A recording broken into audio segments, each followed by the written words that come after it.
Before we begin this episode, I want to promote Naturals by Tanine.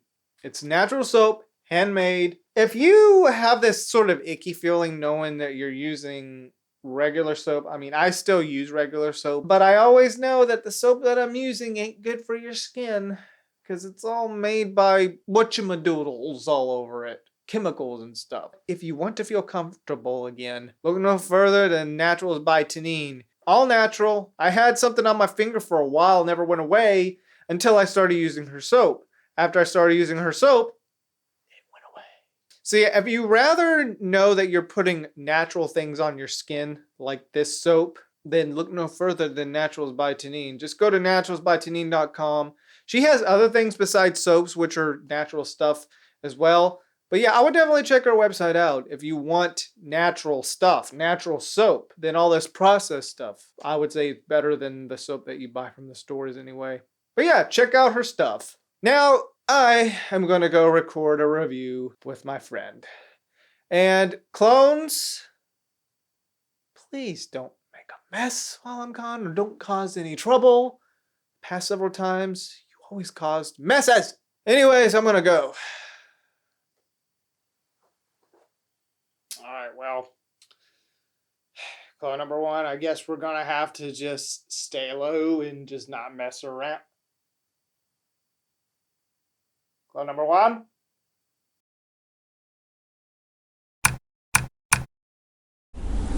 What are you doing? What the heck?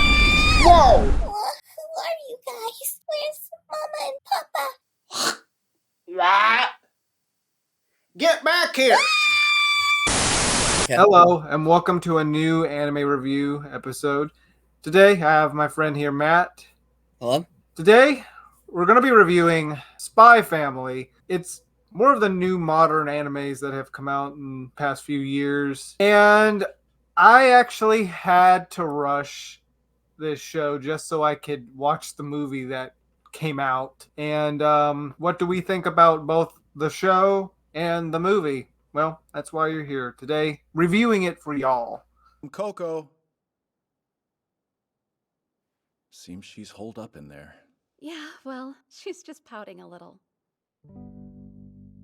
So the plot pretty much is about espionage, spies. It takes the tropes back from the Cold War era. It's pretty much set in a sort of alternate reality of our own. You have East and West, pretty much East and West Germany during the Cold War, though we don't really get a full sort of backdrop. There was a war that happened, but it never explains how this war started or what happened in this sort of alternate reality of our own world. You just know that there's a Cold War going on. There's East and West, and I guess there's supposed to be countries instead of just one nation that's been divided. But yeah, it's got a lot of spy references. We follow three.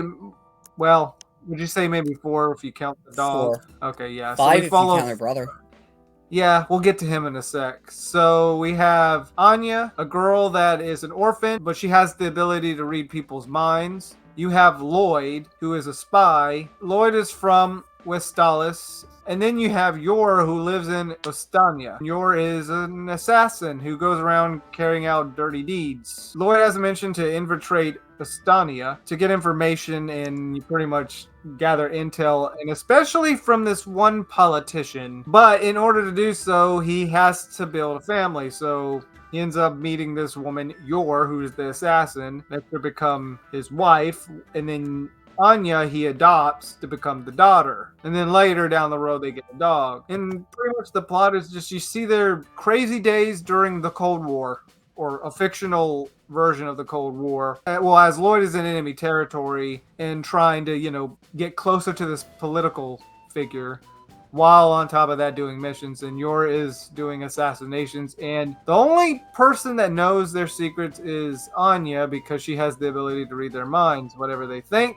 whatever they say, whatever they're going to do that day or night, she knows it's going to happen. However, she wants to keep this family because she's an orphan. She hasn't had a real family, and she doesn't want them to be split. So she keeps everything a secret, which is pretty much the whole point of this show. You just see from her, it feels like from her viewpoint, you're seeing her perspective of these two doing their things during the midst of this tensions between East and West. Overall, I mean, the plot, it would you say it kind of jumps around between like filler and just them doing stuff? It has a little bit of slice of life, wouldn't you say?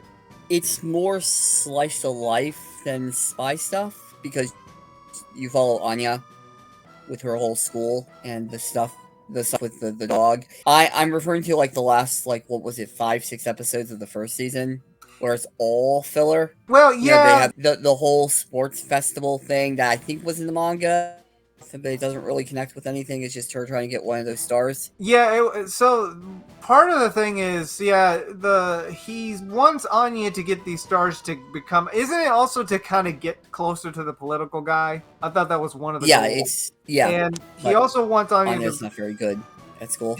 and he also wants Anya to befriend the son of this political figure, though that is easier said than done, especially at the very beginning of her school. Yeah. But I would agree, like it has mostly slice of life because, well, it does have to do with like espionage and spy stuff. Lloyd kind of does all these random missions during this big operation, as in to get closer to this political guy and to get Anya become like a higher graduate. And then sometimes you see Yor do her thing, but you don't. I will say in season 2, you get to see more of her in action compared to season 1. Like, you saw her a little bit, but you never, but pretty much focused on her just living a day-to-day life, trying to be like a wife, a housewife, and to look after Anya. And then later they get this dog who has the ability to predict the future. So he ends up tagging along in this family, and he can predict when things are going to happen. Sometimes they will happen. Sometimes he could actually prevent it. Overall, the characters are interesting, wouldn't you say? Yeah. Anya's funny. She gets into trouble. And of course, she has the ability to read people's mind. She is a killer, yet she tries to be this housewife, and she's got a very, very soft spot. And then, let's not forget her brother, who is very obsessed with her. It kind of reminds... Yeah. It kind of reminds me, and you know what's funny? The guy that does the voice of him is the main guy from Black Clover. And you know one character in Black Clover that was obsessed with their sister? Yeah. It's the same thing with the Muscle Knight anime. Why is there a character similar to that? Because, and I've seen, at least I know in Bungo Stray Dogs, there was a very obsessive sister. Yeah. So every so often an anime is going to have these points where like either a sister's very obsessed with the brother or the brother's very obsessed with the sister. And yes, Spy Family has a brother that's really obsessed with the sister, and he is also working for the secret police in Estonia. Now, the historical aspect is very based off of Cold War Germany during the Cold War, when the Soviets had the east side and the west side was under the Allied. Do you have anything to add, like, I guess, when it comes to characters? I mean, you have all of, like, Anya's friend that's, like, obsessed with, like, soap operas and stuff. You have the principal of the school. Yeah, very professional. Just wants everything. There's that groundskeeper that showed up in that one episode with the 3 boys. He was great. Groundskeeper. He was the one with the eye patch. He was in the second season. He was the one that was, like, rowing the boat. He basically took the kids out in the woods. Oh, him. Yeah. He seemed more like a soldier. And also the kid that was like a jerk. The one that Anya's trying to befriend, but you could also tell he has a soft spot for her. Don't forget all of the other spies that are in it. Oh, yeah. Yeah, there are a few other spies, but there's also the main agency Lloyd works for from the West. And then there's Yor's co-workers, the ones that don't know that she's a assassin. Yeah, assassin and the ones that are working in the in that place. Yeah. She has a day job. During the midst of that, she also is an assassin. But let's not forget Lloyd's friend that tends to help him out sometimes. Oh yeah. I feel very sorry for him, but besides him helping out with stuff, he also sometimes he makes gadgets for him. And overall, you're going to actually enjoy these character chemistries, especially Yor, Lloyd, Anya, the dog, some other side characters. It's all in good fun. In the animation, actually, I really like it, and I really like the art style. I didn't really notice too much issue with it. I know they did insert 3D in the show. It wasn't like too distracting.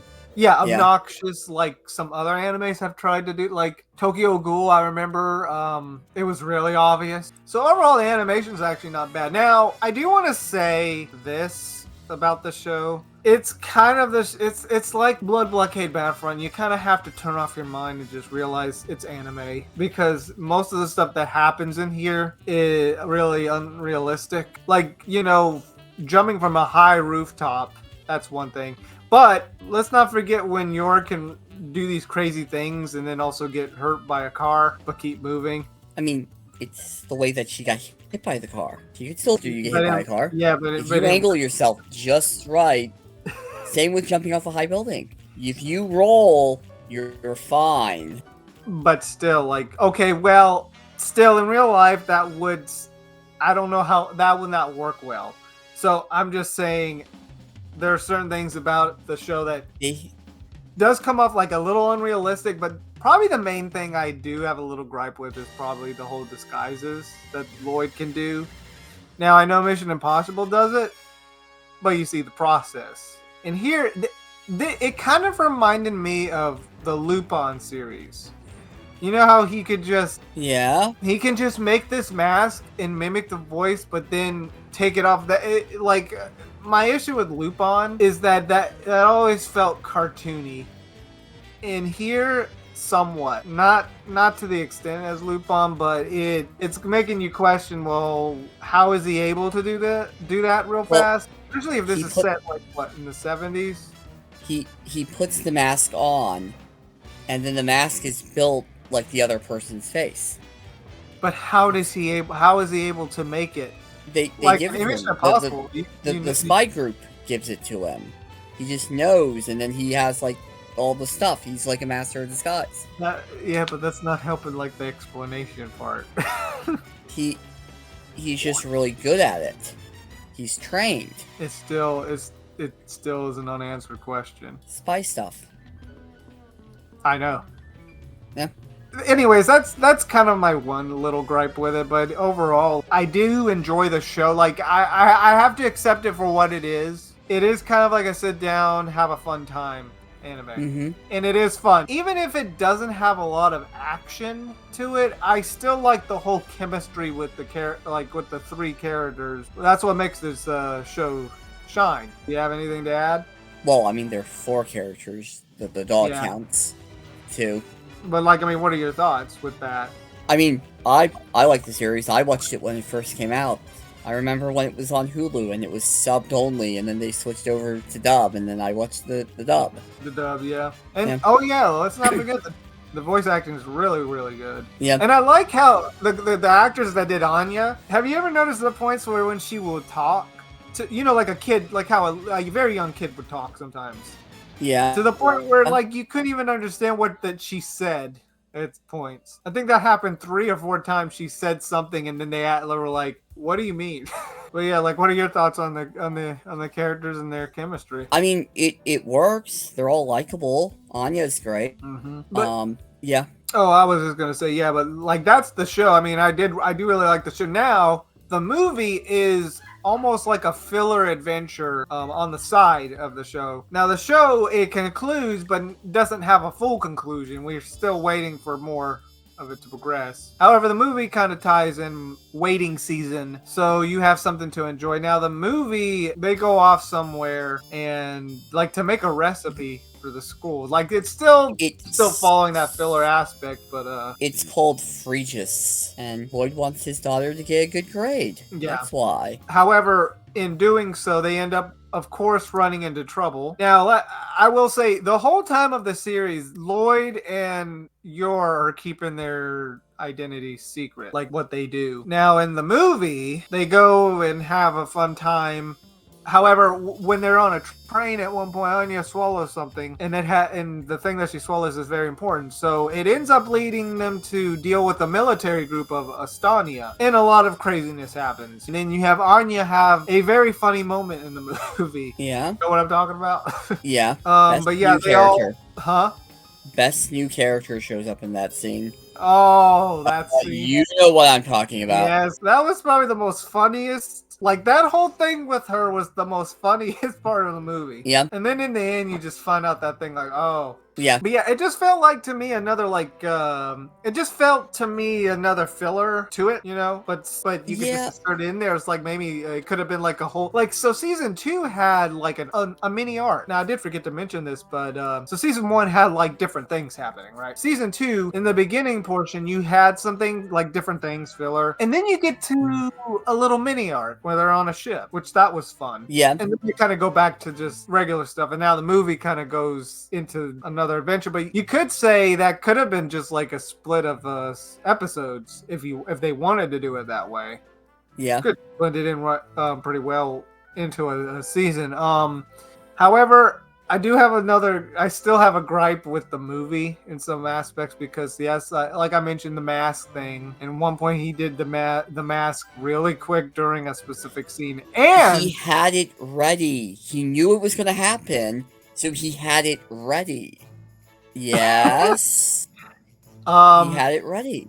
And another thing is, you would think by now, after all the stuff they went through, even in the movie, that they would start to be suspicious of their identities. Like the fact that they're all here in this one situation. And you would think that they know so much about how to do this, that, and their abilities to do this and that. You would think Lloyd would figure out something about Yor, and Yor would figure out something about Lloyd. Heck, even in the main show, like, you would think they would figure something out. Lloyd's never seen Yor do her job. Yeah, I get that. But, like, all the stuff she does... You mean putting people to sleep after they trip? That's not... I mean, he's never seen her do that. Yeah, I get Anya's that. Like, the one that knows. Yeah, Anya knows that they do their thing, but the fact that, like, you know, the fact that they run into each other on this... like near the finale, pretty much. Well, they explained it. I don't know, like, at that point, especially like near the end, she explained it to him. Near the end, you would just kind of think Yor would sort of know, unless she's just that clueless character that just like, oh. Well, he explained it in the movie. He was good at driving blimps. There's nothing suspicious about that. Well, either way, there was a few little issues like that, and maybe the whole mask thing. But overall, though, I did think the movie was also just as fun as watching the show. Yeah, it's like sit down, relax, have a fun time. Yeah, and yeah, it's one of those.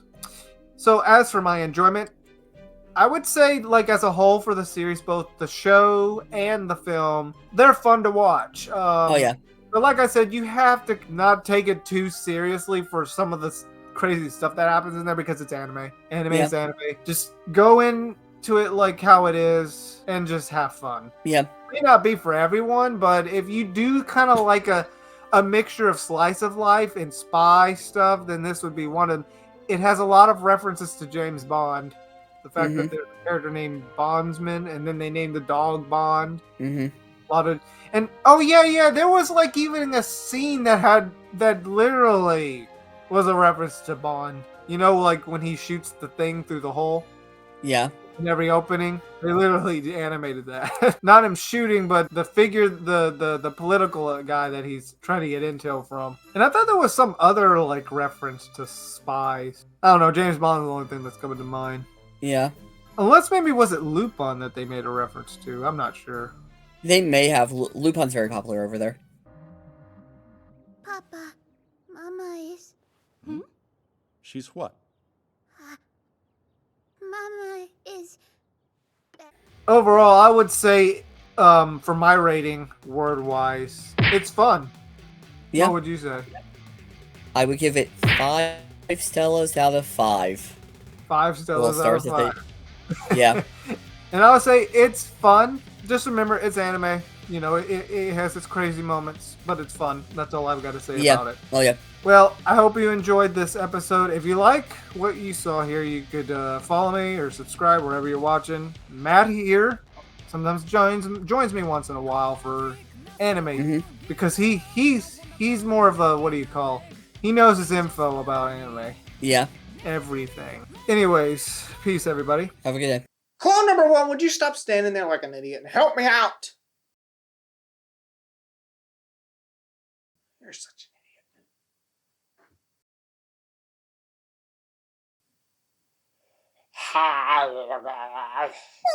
That scary cowboy's chasing me. You seem nice. Can you get me back to Mama and Papa? Is that right? Is that right? The